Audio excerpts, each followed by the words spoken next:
Who am I? Why am I here?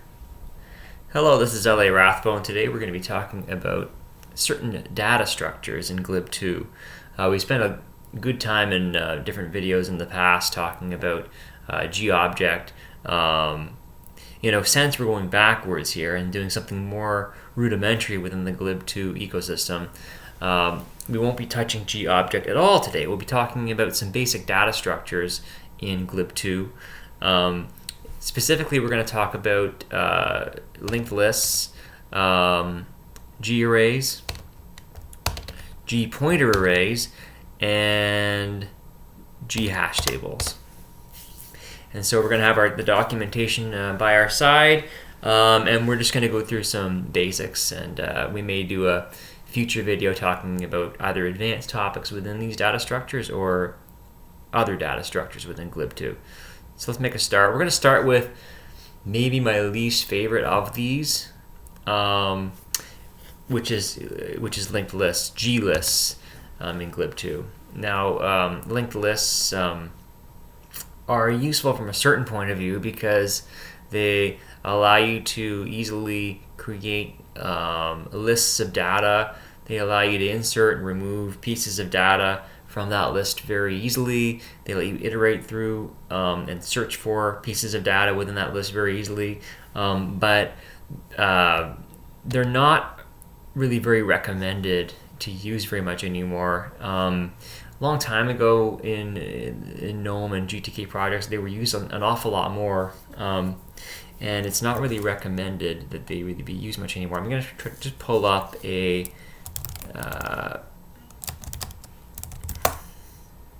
an article written by Emmanuel Bossi. Let's see if I can just find it, in which he says linked lists are a terrible data type and people should rarely have ever used them in the first place. And this is a core GNOME developer, and so we won't really get into the details about why that's the case today, but just know that it's not really a recommended data type to use very much, but there's a couple reasons why we're going to learn it first. A, because it's, like I said, one of the more simple data structures to understand, and B, you will see GLists used from time to time within GLib2 APIs, and so it's good to at least know a little bit about them. So let's go ahead and make a start. Create a glist, what you go ahead and do is you just initialize the list variable to null. There is no initialization function or new function for a glist. You just start adding guys to it. And if you take a look at the actual struct as defined in the header file, it's a publicly available struct.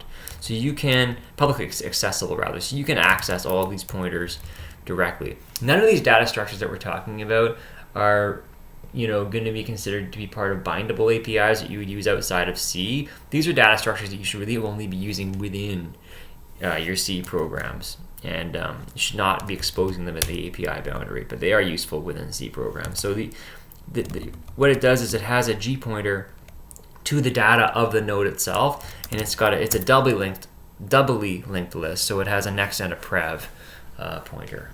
So what you do is you go list is equal to glist append, and then you start with the list itself, and it'll always appending an item to the list will always return the head of the list, and that could and likely will change as you add to it. And so you have to keep checking. You have to keep setting list equal to the ret val of glist append.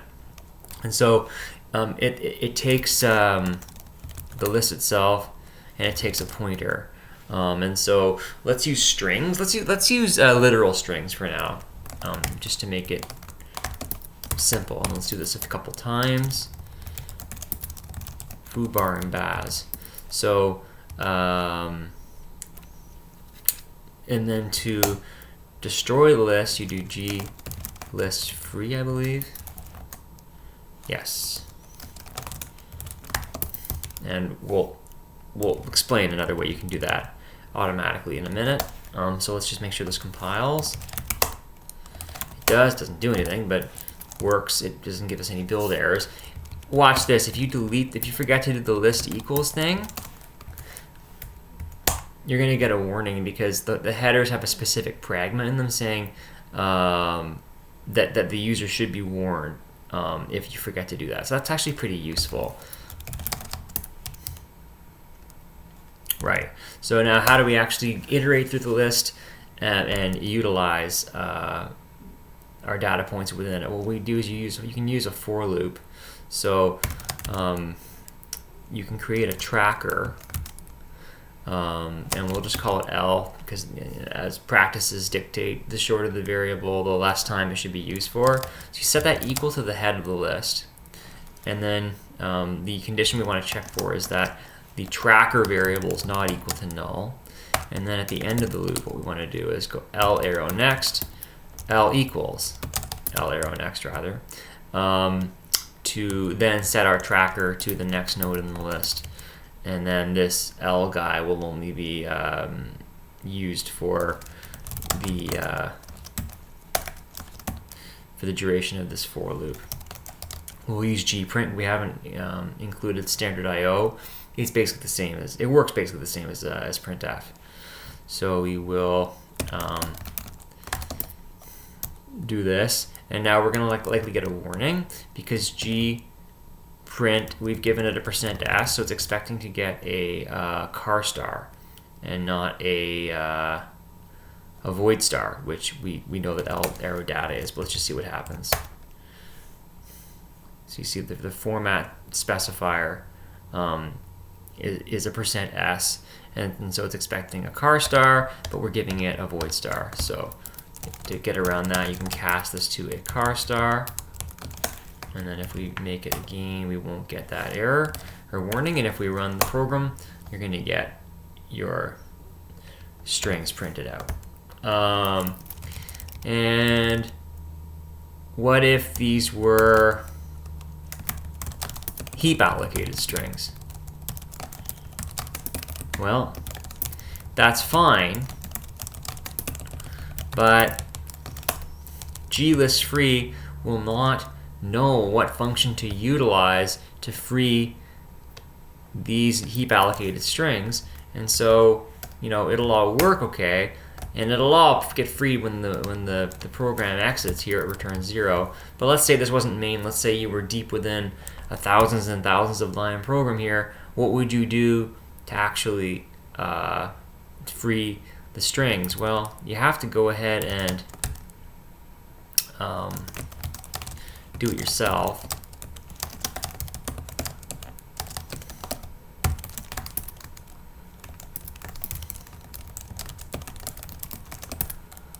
Right. So as you can see, we've got more code here dealing with, or not more, but almost as much code dealing with the allocation and deallocation of the list as we do with actually building it and iterating through it. So you could use auto pointer, like we talked about in some other videos, auto pointer, and then we can get rid of this guy, and it'll be freed at the end of the scope. But there's no way to tell a GList within its data structure internally what free function we want to use to automatically free the data elements, because it doesn't have any state within it to tell it. Like there's no gdestroy notify free func or something like that we could set even if that was a private member. So you have to, even if you use auto pointer and the list gets freed at the end of the function, you still have to go ahead and manually free the actual data nodes that we've allocated on the heap. So it just kind of becomes cumbersome, and also it's not recommended to use this data structure anyway very much. And we're going to see another data structure called GPointerArray that, in my opinion, pretty much is better than a GList in every way. And so, yes, you should know the basics of how to use it, but probably shouldn't use it very much in your own code. So that covers that for GList, and you can always, of course, check the documentation if you want to learn more about it. Now we're going to take a look at arrays, GArrays in GLib2, which are arrays of elements that they're kind of like vectors in C++, where they grow automatically as you add elements. Of course, you're aware of a standard C array where you do something like int r, and you could if you know how many elements are going to be in it from the word go, you could just like do this and not tell it how long the array is, and the compiler will figure it out for you that it's 6 elements long. But you can't go ahead and expand and contract this array that's been stack allocated. Of course, you could do malloc and create any buffer size that you like and treat it as an array, and then manually figure out when you need to resize it. But GArray does that work for you. So what you go ahead and do is GArray star, let's call it GR, is equal to, let's just set it equal to null, and then you might have some other code here, and then GR is equal to let's make an array of integers. So we go GArray new, and let's just see what that looks like. So we start with a G boolean as to whether we want GArray to automatically zero terminate the array. We're going to say false there. We don't need to do that. For one thing, if you check the data structure, which again is publicly accessible in GLib2, you're going to have a len member, which is going to get updated automatically by GLib2, and so we can always find out how long the array is by accessing that member. And so we don't really need it to be zero terminated. And for an integer, we might have 0 in the array, and so 0 terminated doesn't really tell us anything for this kind of array. So we're going to say false. We're going to say true. I like the clear. What that does is specifies whether elements should be automatically cleared to 0 when they're allocated. We're going to say true. It gives a little bit of extra overhead, but I like things to be 0 or null, initialized whenever possible. So we're going to say true, and the element size, what you do is you specify the size of whatever data type you're putting in there. So we can use the size of operator, size of int, because it's going to be an array of ints. And you're going to see here, this is the first sort of example of where this API is not my favorite. Already we're seeing we've got G booleans here that are kind of unclear just by reading it what it's even doing. And then I guess it's kind of clear that your array is going to be one of ints, but telling it here the size of the data structure is the first hint that we're going to get some sort of not so great APIs coming up. And so how do we, okay, now we've created the GArray, how do we add to it? So let's take a look at the documentation, because there's a big gotcha with this API. And so to create a new array, use GArray new. We've done that. To add elements with a cost of big O of n at worst. So what that means is when you add an element to it, it's got to walk through the array in some cases to add to the end of it, and it's got to resize it in some cases. So I guess they're saying it's got a big O of n cost because it might need to walk through it. I'm not sure exactly why that would be, but anyway, the documentation says that's the case, so that's the case. You use GArray append val to add a value to the array. That's what I was trying to look at this section to get to. So here we go. Add a value to the end of the array. The array will grow in size automatically if necessary, which we discussed. Now here's the gotcha that I was talking about. GArray append val is a macro with a reference to the value parameter v. This means you cannot use it with literal values such as 27. You must use variables. So GArray append val gr comma 42 always use 42 is not going to work, right? 42, if you look at the definition, all it does is it calls GArray append vals, which we won't look at right now, but it expands to get the address of whatever bracket v is, and you can't just get the address of 42.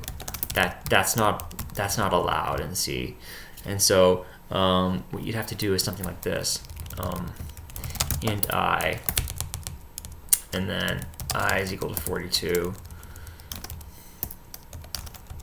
like that, and then I is equal to 5, and I is equal to 128, and then go ahead and do this. And so this now I believe should compile. Yes, it does. It works, but we don't do anything with it. So we have an array with these three integers in it. Now, how do we? Well, let's start out by just accessing one. Let's call it the 1th element of the array.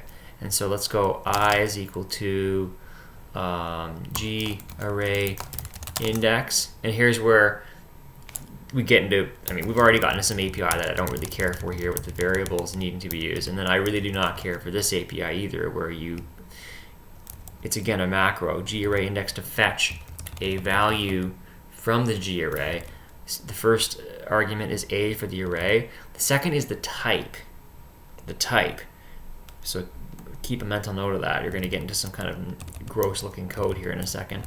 And the third is the actual index. So what we actually have to do is GArray index gr int is 1.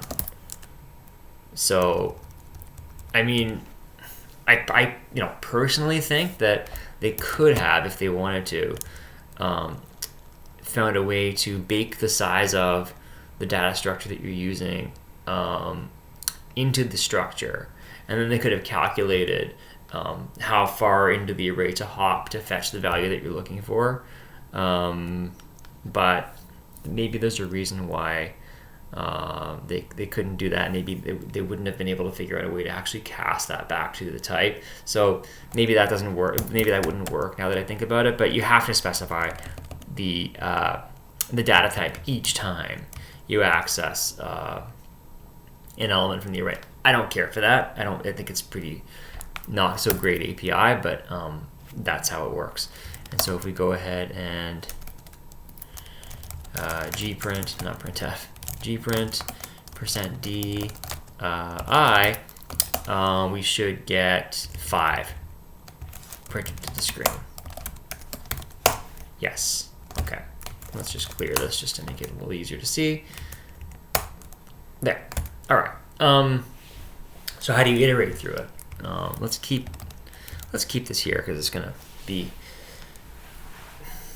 somewhat modified in use. So we can do a for loop again for int I is equal to this, and this is where the API to me starts to improve a bit from the GList API. You can iterate through a GArray in a way that might look more familiar to using a pretty idiomatic for loop in C. So I is equal to 0, I is less than gr arrow len, and my bad. If you take a look, one little thing here is if you take a look at the data structure for GArray, the length is actually a guint, which is an unsigned integer. So you should actually do for guint I is equal to 0. I don't usually forget that, but just trying to talk and code at the same time, I think I just messed that up. So guint I is equal to 0. I is less than GArray length plus I. And let's go ahead and do int. Let's not call it I, because we already have that variable being used. So we'll call it num is equal to GArray index gr int I, and then gprint the num. So now we should iterate through the array and print these 3 values. If I didn't screw something up. Oh wait. Yeah, that's right, I think. There we go.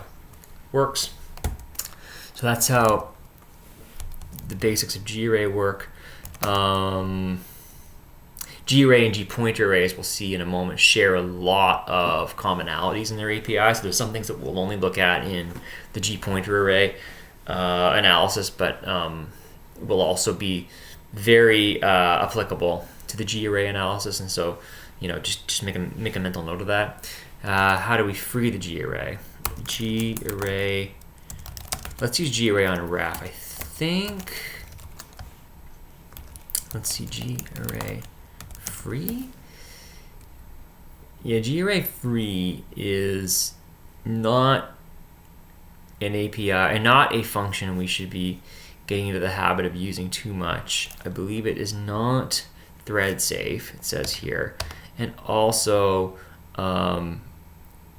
we won't get into this free segment stuff because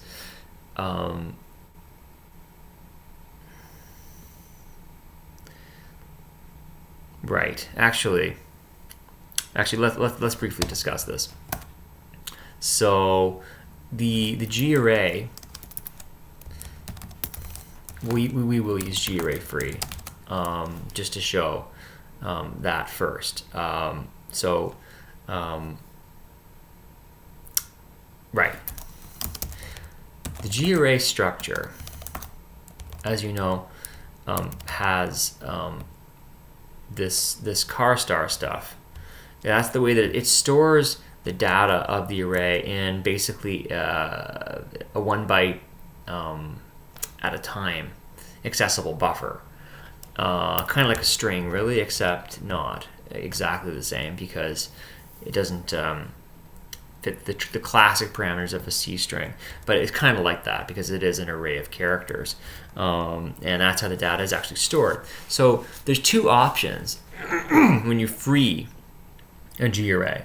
You can free it while retaining this data intact because you might want to use the GArray as an internal structure within your C program, but then in your API you might want to return, for instance, you might want to return the buffer itself to your user who doesn't know about what this GArray stuff is all about, but knows how to access a zero terminated or non-zero terminated buffer. So you might want to retain that data.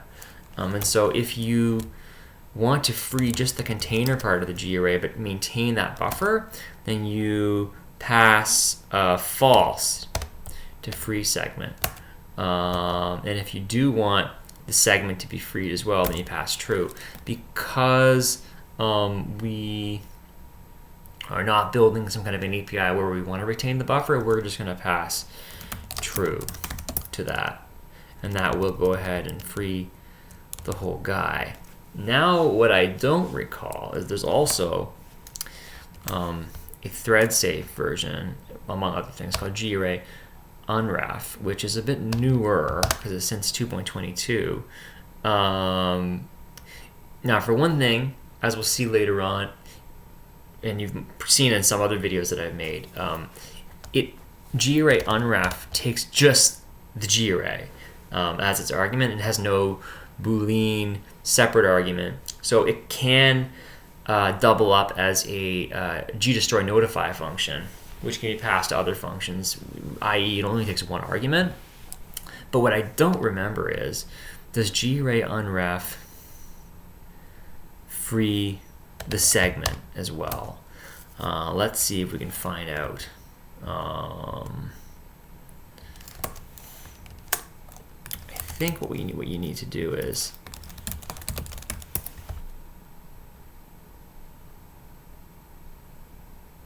the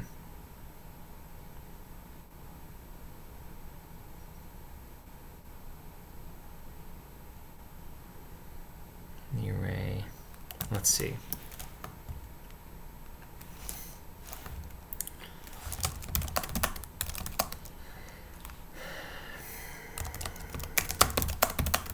I'm going to look at the source code for GLib2.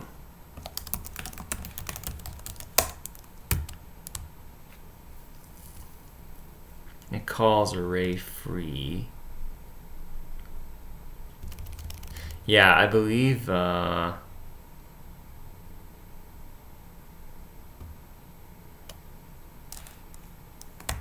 what does this do?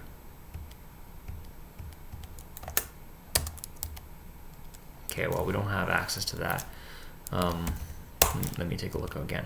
I believe it does.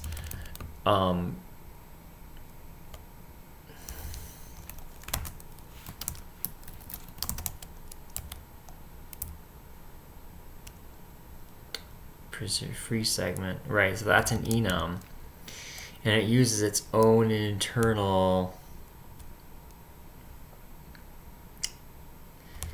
It uses its own internal.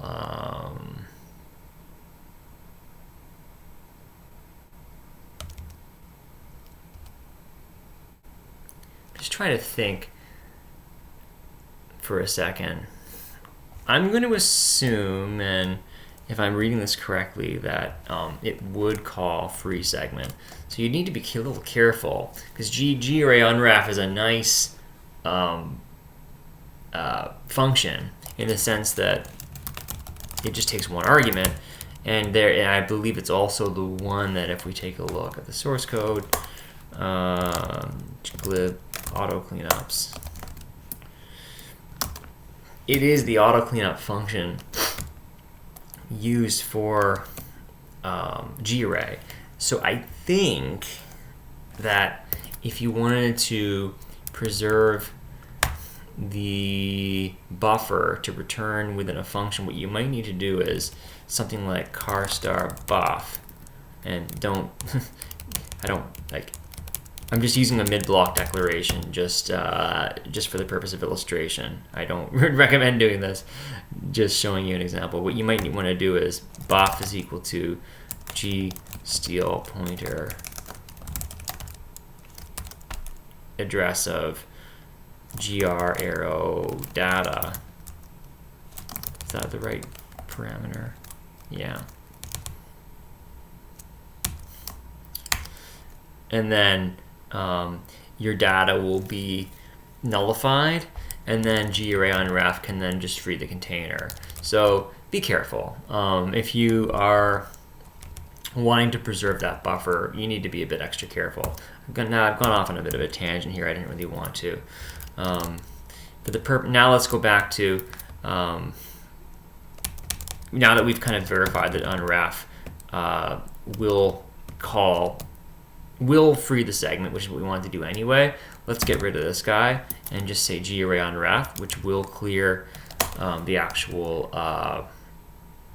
buffer, which we don't need to preserve it in this case. Everything works, but again, just be aware that if you did want to preserve it, you'd have to do a little bit of extra work to do that. Now that we know that the auto cleanup function is unwrap, let's just go ahead and do this, and then we can get rid of this. We don't have to free it manually anymore. And now everything works. Everything's freed properly. So you can see we're working a little more towards a bit of a nicer API, but we're still getting some code smell with stuff like this.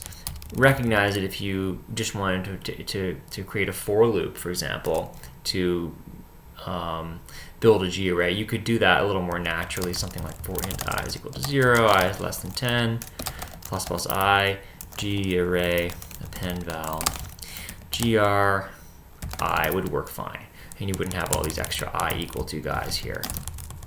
All right, let's get rid of all this, and we'll take a look at pointer arrays. So this is one of my favorite APIs in GLib2. It's very convenient, and I use it all the time. And I think that you're going to find, even though it's been around for quite a long time, it's used more and more commonly. And in my opinion, pointer arrays completely replace GList for pretty much all of my purposes. And so, how do we create one? Well, first of all, what is it? Let's take a look. It is actually defined in the same source file as GArray. it has a baked-in pointer called pdata instead of data, which is just an array. It's a pointer to a pointer, which gets can be accessed as a pointer. Sorry, it can be accessed as an array of pointers. Excuse me, and it gets automatically extended and lengthened and resized, I should say, as you add and delete from it. And the len member is the same as the GArray len member. It gets updated automatically by GLib2. So how do we create one? Well, let's call it PR. This time, let's just initialize this variable straight to a gPointer array. gPointer array new. Let's just do one first with the basic constructor, and let's take a look at the documentation. So to create a pointer array, use gPointer new. We've done that. To add elements to a pointer array, use gPointer add. Okay, so because we're dealing with pointers, let's add strings. Let's go gPointer add PR food. Easy. And let's do that with these 3 guys as well. How do you free a pointer array? Whoops.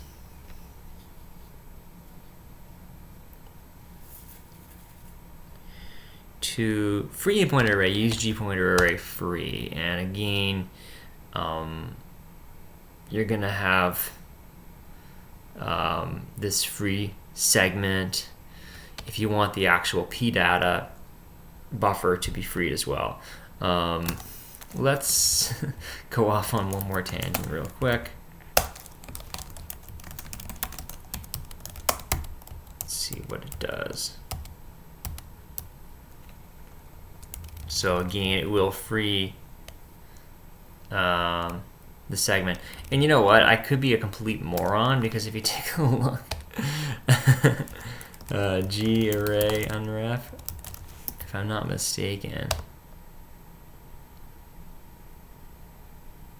No, it doesn't say anything there about what it does with the free segment, but I think, if I'm not mistaken, if you look at the GPtrArray unref, maybe I'll submit a patch to the documentation, because in the pointer array documentation, it says right here, black and white, that it is the same as calling it with the free segment set to true. And so it works the same. When you looked at the source code, it works the same for GArray as well. So that's the documentation for GArray could be a little bit clearer. But yeah, the unref, gPointer unref will free not only the pointer array container, but also the buffer. Important to be aware of, because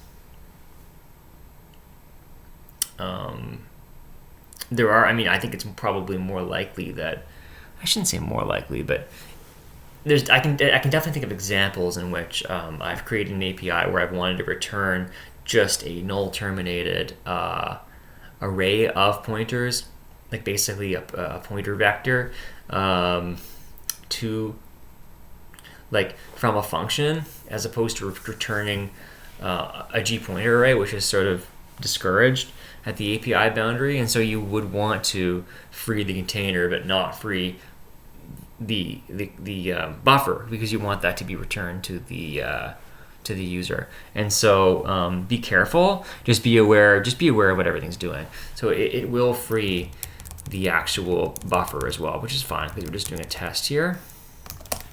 Make sure that this builds. It doesn't do anything. How do we iterate through it? Well, same as we did for almost the same as we did for a GArray. And let's just jump straight to iterating and accessing elements from it. I is less than PR arrow len plus plus I.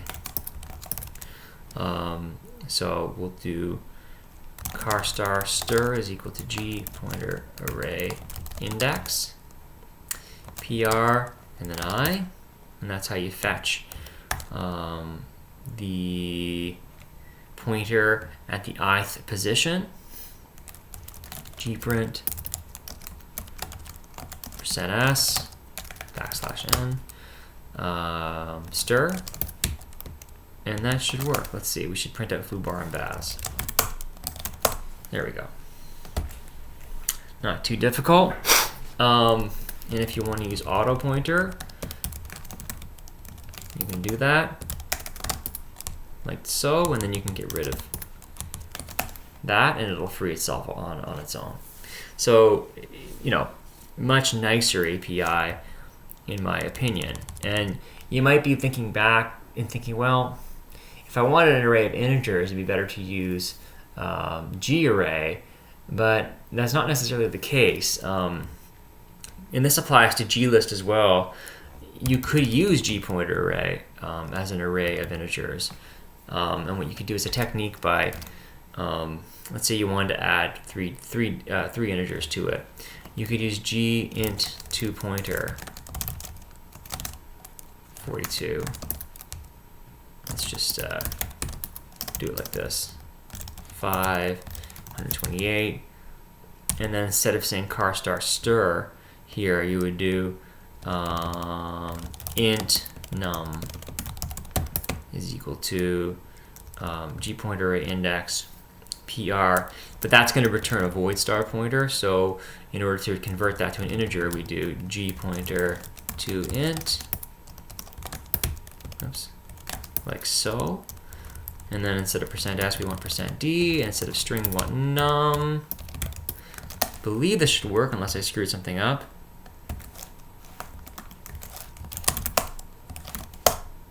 There we go. And so that's a way you can do that. You can do that. You can use that technique for a GList too, if you like. So yeah, you don't even need to use GArray for an array of integers if you don't want to. You can just go straight to GPointerArray and it'll work fine. Okay. There's also another way to iterate through a GPointerArray, which is with GPointerArray for each. Let's take a look at what that takes. Whoops, it takes our pointer array, and then it takes what's called a gfunc, which is, why isn't it? There we go. It returns void and takes two void star pointers, the data and user data. So we want to give it the p array. We want to give it a function that we'll create in a moment. Let's just call it print num from array, and then the user data will be, we don't need any user data because we're just giving it, we just want to print the numbers from the array. We don't need to give it any extra information, so that should work fine. Now we need to actually create a gfunc, and we'll make it static void print num from array. And just brief reality check, why is it static? Well, because we're not going to use this function anywhere outside of this C file, anywhere outside of this translation unit, and so we want to keep it private to this file. It's not going to be something that we want people to be able to link to and use it outside of this source file. So again, it takes a data and a user data. And the user data will be unused in this case. So I believe what it will do is the data will be filled in automatically with the element of the array that we're working with. So all you need to do is do gprint. Actually, let's break it down. Let's *stir is equal to, oh no, sorry, we're not dealing with strings, we're dealing with integers because we changed it. So int num is equal to GPointer2int data, right, and then gprint %d \n num. I believe this will work. If I didn't screw something up, let's see. Right. So that's a way to do it. And if these were strings, all you need to do is change things around a little bit. I'll leave that as an exercise to you to work out if you'd like to. It's not too complicated. So that is another way to iterate through a G-pointer array. And I believe there's also a GArray for each. Maybe there isn't. Never mind. Forget I said anything about that. Okay. So let's move on to hash tables. These are also one of my favorite data structures in GLib2, but unlike lists and arrays and pointer arrays where you're kind of building a one-dimensional list of something that you might want to have a start to finish ordering of, you might want to change the order of things, you might want to move things around. A hash table doesn't work that way. I'll show you. So a hash table in Python, I believe, is called a dictionary, if I'm not mistaken. In Perl, it's called a hash.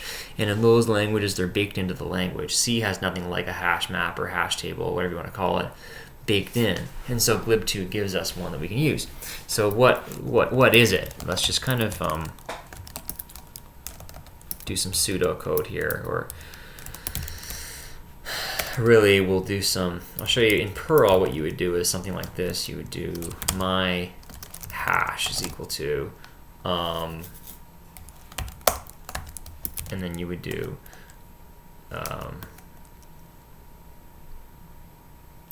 you put keys in data pairs. So you put something like, if you wanted to have a favorite food and a favorite drink, you would do food, arrow, pizza, drink, arrow, beer. And then you can access that hash by going, print. This is Perl. We don't need to use brackets. I'll call it Perl / maybe slightly pseudocode if I've misremembered how to do this. Hash food \n, and then it would go ahead and look up the food in the hash, and basically this would print out pizza. But C has nothing like this, but you can see how it's probably, if you're thinking about building a program, you can see how this could be very useful to have a data structure like this. So we don't have any nice syntax like this in a C API, so we have to use what we can work with. So what we do is we create a hash table. Let's just set it equal to null so we can create it on a different line. Hash is equal to, let's take a look at the documentation. To create a hash table, use GHashTable new. So we will do that. Hash is equal to GHashTable new. And let's see what that wants. It wants a hash function and an equal function. If you do not specify anything for those, if you put them as null, it will do the equivalent of what's called a direct hash and a direct equal, but without the overhead of a function call. So for now, just as an exercise, let's put null.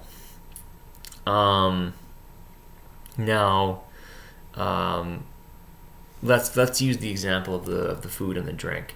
Now, because we have told it to use a direct hash, and you're going to see how you might want to move on. You might want to not use null in many cases. You're going to see why pretty soon. So let's just bear with me though, because you'll see what we're working towards here. So let's just to really hammer the point home, let's create two global strings. Static car star food key is equal to food, so that we can just access this variable to get open quote food close quote as our key, and let's make our drink key drink. So these character arrays can be accessed by just using these variables, and we'll get an address which will point us to these literal strings. So, okay. To insert a key and value, use GHashTable insert. All right, so how do we do that? Well, so first of all, it returns a Gboolean. We'll just kind of gloss over that, because the fact that it returns a Gboolean was added in version 2.40, which, you know, it's pretty old now, but it's it didn't exist before. It used to return a void, and it'll return a Boolean to tell you whether or not the added value, the newly added value, was already in the hash table or not. We don't really need to be concerned with that right now, because it already tells us that, and there are some code smells with this API that we'll get into shortly, but because you can see kind of at the bottom here, you see how we've got another function called GHashTable replace, and you might think that you would insert a new key value pair with insert, and that you would replace an existing key that has a value with a new value with this function. That's not what it means. They both will replace the new value with what you're passing in as the value if the key already exists. So that's not what the insert replace difference means. We'll get into that in a few minutes, but it's there's definitely some gotchas with this API, and that's because of the first sneak preview of what's to come with some of that. So don't worry, we'll cover it though. So we're not going to worry about the return value. GHashTable insert, and it takes the hash table itself, of course. So hash, it takes the key and wants us to give it a value. So because we're using all literal strings, we'll stick to that food key, and then we'll make the value pizza. So we want to create, for the favorite food, we want pizza to be the value that's inserted, and then for the favorite drink, we want it to be beer. Cool. All right, fine. So let's just see that it actually compiles. Let's make sure we clean up after ourselves. GHashTable, is it unref, I think? Yeah. Hash. Right?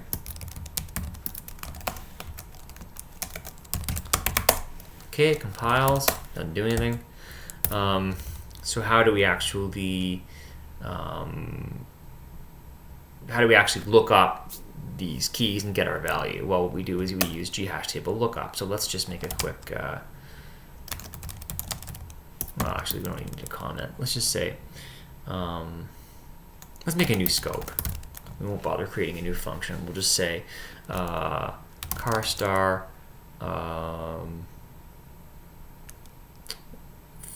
let's just call it food val is equal to GHashTable lookup, and it takes the hash table and a constant pointer to the key. So we'll say hash, comma, food key, and then we'll go gprint favorite food %s \n food val. And let's just do the same thing for the drink.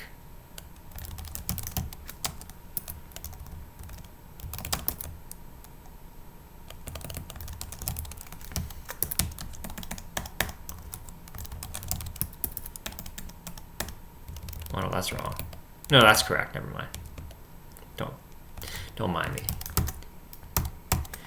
That's right. Okay, favorite food, favorite drink. This should work, unless I screwed something up. Let's see. Whoops.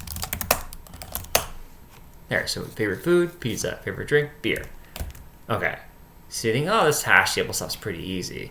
But let's do a bit of a deeper dive here. Well, first of all, let's use auto pointers, just to make things a little more straightforward. Then we can get rid of this guy here. Make sure it still works. It does.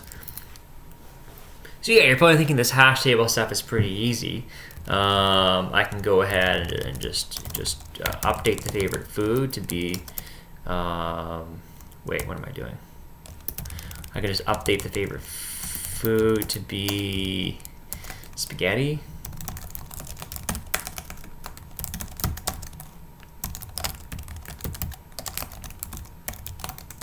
And we'll print the favorite food again. And great, works. Well, you think this hash table stuff is pretty easy. So maybe I want to create, maybe I'm writing a GTK program where the user types in a key, right? And then you're probably going to get a heap allocated string given to you. So let's kind of, let's just sort of replicate what that might look like. So, okay, we got food, we got spaghetti. Let's actually delete this here.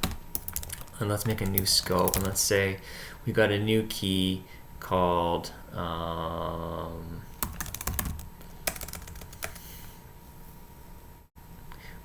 actually, let's not even make a new scope. Let's just say we're going to assume that we were somewhere, as opposed to artificially just doing it here, maybe in our program, we were given a heap allocated string. And the user wanted to update the food key with stir fry. So, but we got it as a heap allocated string. So it would be given to the function as something like this. So GHashTable insert hash gstrdup food. And then again, a heap allocated string is maybe given as the value as well, stir fry. All right, so fine. So let's just see. I think this should compile. And okay, and then now let's print the favorite food again. Compiles. All right. So everything works if it compiles, right? Whoa. So favorite food, pizza. Favorite drink, beer. But favorite food is still pizza. That's not quite what we were expecting. And let's get into a bit of a deeper dive as to why this isn't working. So remember that when we created the hash table, we used null as the hash and the equal functions, which basically use the direct. So we don't, if we go back up here, let's just pretend that we know that the address given to the address of food key, which is really what static ** food key is. It's an address, it's a pointer. Let's say that its address is 0x dead beef. And let's say that the address for drink is 0x cafe babe. Well, the direct key, sorry, the direct hash and key equal functions are only dealing with this information here. It's only hashing the address, and it's only checking the equality of the address, because that's what the direct hashing does. We don't want it to hash and to check the equality of 0x dead beef. We want it to go behind, we want it to be the guy behind the guy, the man behind the curtain. We want it to check, we want it to hash like FOOD\0. Like we want to get to the guy behind the guy and have that whole thing hashed. Direct won't do that. So that's why when we're duplicating the string here, we're not getting, you know, FOOD\0 might as well be fooey as far as these functions are concerned. You know, this maybe has an address of AA, whatever the case may be, nothing to do with the 0x dead beef. It's getting some totally different address, and so that's not going to work as expected. So how do we do this in a different way, right? So let's update our code. We need something different here. So instead of saying null, we want to give it a different hash function and a different equal function. So what I would suggest is don't mix and match. You use key equal function and use hash functions that go together, right? So if you look at the documentation, oh my gosh, stir.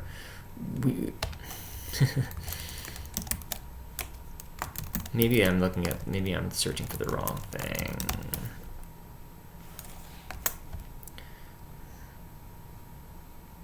Or is it here? The documentation says something about how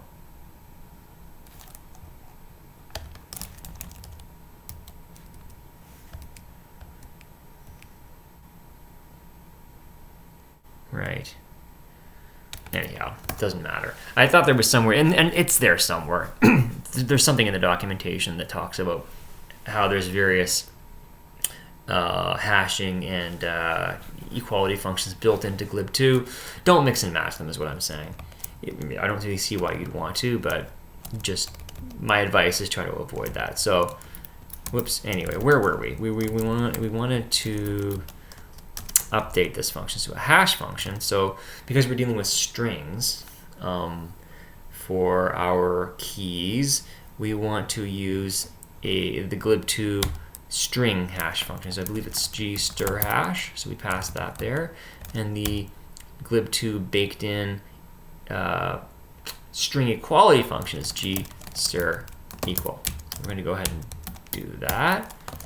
So it does say somewhere that you should not mix and match static strings and dynamically allocated strings.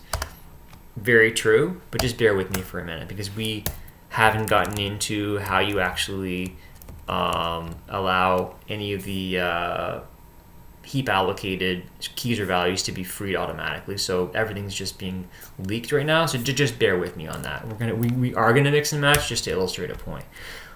I believe we can keep the rest the same. Let's see. Although we can't because we got rid of our food key and drink key variables. So let's just go s/food key food. Let's just go s/drink key drink. That should work. So favorite food, pizza. Favorite drink, beer. Now the favorite food is being updated to stir fry. So now it's working. So just be aware of these things. Take some practice. Take some learning and reading up on things to be aware of it. But just try to understand the basics of the issues is all I'm really trying to say. So let us go ahead now and be good boys and not mix and match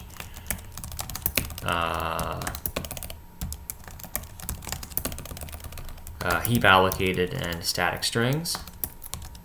So probably could do this with some kind of script, but by the time I figured out what to write, I'll just be able to replace all these.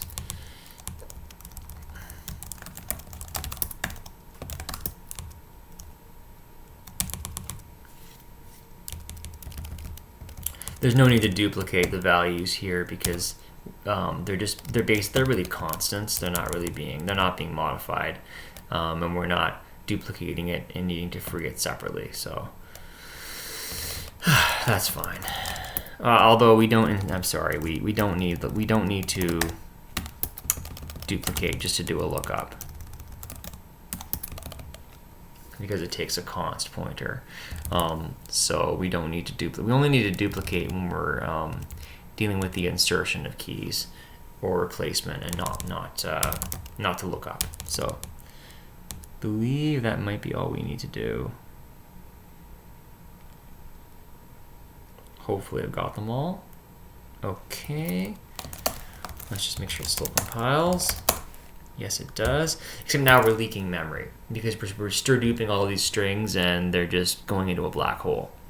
Of course, the program runs in milliseconds and exits and it's going to be freed anyway. But again, maybe this is not likely to be done in a vacuum. You're likely to do this somewhere deep into a 10,000 plus line program somewhere. So you do want to be a good boy and clean up, good boy or girl, and clean up after yourself. So how do we tell the hash table to clean up after ourselves? Well, we can't really with this function, but we can use GHashTable new full, which is, I think, probably almost used more commonly in a way than just GHashTable new.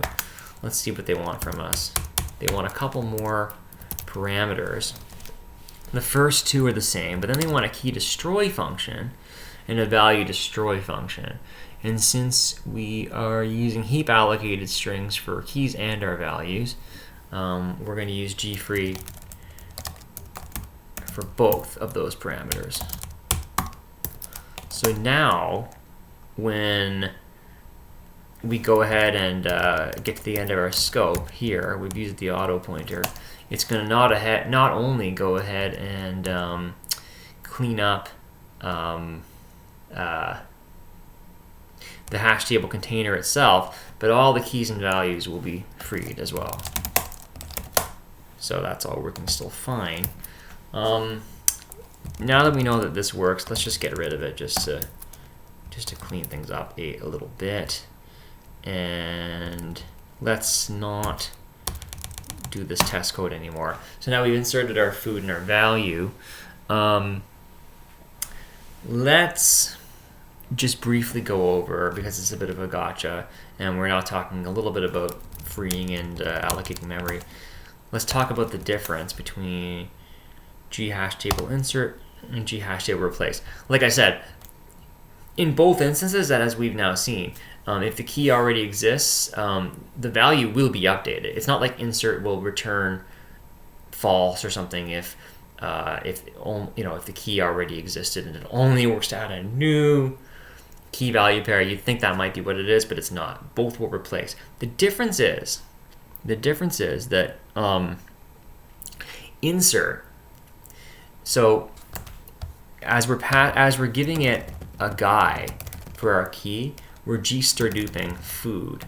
And what insert does is that if there was already a key of that type in the hash table already, it will, as soon as it gets this key that we're passing to it, this address, it'll free on its own the one that's being passed in, right? And it will retain the one that's in the hash table already. So the cleanup is done for us. And in replace, the difference is that if the key was already there, instead of replacing the guy that's passed in, it'll free the guy that, instead of freeing the guy that's passed in, it will free the key that was already there, right? And it will replace the address of the key that's being dealt with in the hash table with the new guy that's passed in. So if your brain isn't if your head isn't already spinning, you might, if you're really smarter than me, you might have already sort of put two and two together and realized that in this case it doesn't really make a difference, because either way we're just stir-duping the key and handing it off anyway. And if there was already a key in there, it would have been a stir-duped key anyway. And so we don't really particularly care. So we might as well just use the one that the documentation kind of seems to say is the default, which is insert. If you really, really know what you're doing, you might be able to figure out a situation where you'd prefer to use replace, but we're not going to get into that today. Just be aware that's the difference. It's very confusing in my opinion. It's very counterintuitive. It's not what you might think it is, but that is what it is. And if you look online, you're going to see that there are other people who are confused about this as well. So if you want to have a bit of time to kill, you could always do a bit of Google searching and see what people have had to say about insert versus replace for GHashTable. Anyhow, I digress. So how do we go ahead and iterate through a hash table, and let's just say we want to print all the keys and values in it. So there's two main ways of doing it. We can do something similar to what we did with the GArray, or the GPointer array rather, and use a for-ack or a for loop, for each GHashTable for each. And then what it wants is it wants the hash table, fine. It wants a GHfunc. So notice that extra H in there. It's not quite the same as a GFunc. In fact, it's quite different. we'll take a look at, why can't I copy? We'll just kind of put this up here for a second. So we'll tell it, we'll call the GHfunc print all key val pairs. And there's no user data. We don't need any right now. Right, so let's go up here and create a GHfunc. We'll call it, oh my goodness. We'll call it, well, we already called it something. We'll define that function here. It takes a gpointer key, takes a gpointer value, and a gpointer user data. So, excuse me. What will happen here is GHashTable for each will hand us off these parameters. And so it's up to us to handle the incoming key and value pointers that we're getting and deal with them accordingly. So because a G pointer is just a void star, can be cast to whatever we want. So we will go car star key stir, and let's go star val stir. And actually, let's just set them equal to what they are.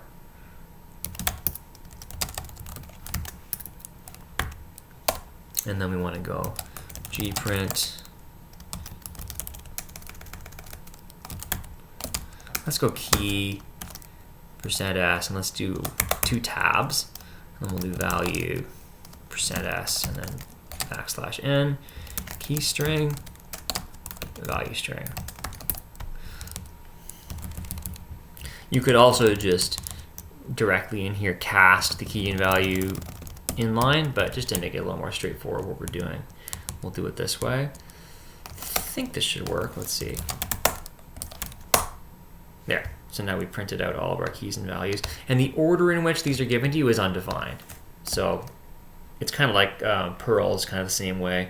When you ask for the keys of a hash table, they're not guaranteed to be given to you in the order that you inserted them. So just be aware of that. Drink could come first, and in fact it does in this case. We got drink first, even though food was added to the hash table first and drink was added second. So, perfect example right there, undefined. So that's a fairly straightforward way of for-eaching through a hash table. And a more advanced way that gives you more flexibility is to use an iterator that's built into GLib2 called GHashTable iter.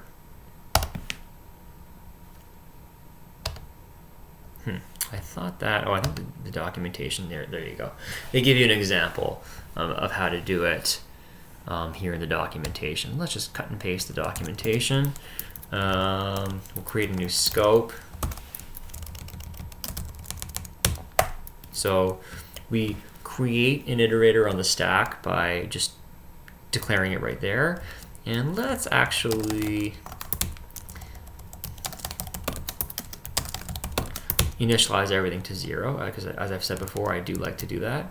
And then we initialize the iterator by calling GHashTable iter init, the address of the iterator, because it is this is the full struct right here.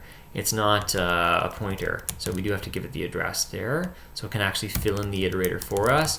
And then we give it the hash table, which is not, we're not calling it hash table, we're just calling it hash. And then you do a while loop, and what happens is it's going to plug in the key and value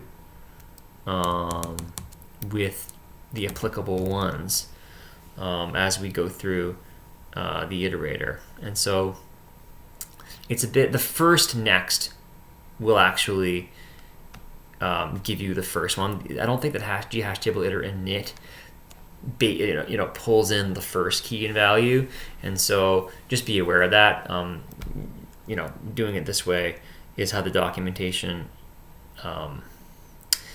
recommends it. And so just so you're clear, you're not going to get the iterator really initialized to the first key value pair here. The first key value pair is plugged into the key and value guys upon the first calling of GHashTable iter next. So anyway, just a long-winded way of saying follow the documentation and it should work fine. So again, actually, because last time we did it by defining our string values manually, let's just do it with a cast this time. So we'll go gprint key %s tab value %s \n, and then we want to do car star key car star value. I think that should work. Unless I screw something up. Right, works. So that is a way that you can do it as well. I can't think of an example right off the top of my head why it might be better to use an iterator versus the for each style, but I know that there was something I was working on where I started using the for each and then I switched to the iterator because there was some reason, I can't remember why, but just be aware there's two ways of doing it, and why exactly you might want to use each one we won't get into today. So there you have it. There's umpteen different ways you can use a hash table. We've just gone through an example using strings and some of the caveats that you can run into today. You could make a hash table using integers as the keys, anything that you like. But we've already, I think, gone on long enough today, so I'll leave other ways of building a hash table as maybe an exercise to you if you want to work on understanding these data structures. But yeah, we've covered a few. I hope that was helpful to some people. And until then, this is Elliot Rathbone signing off. Good night and good luck.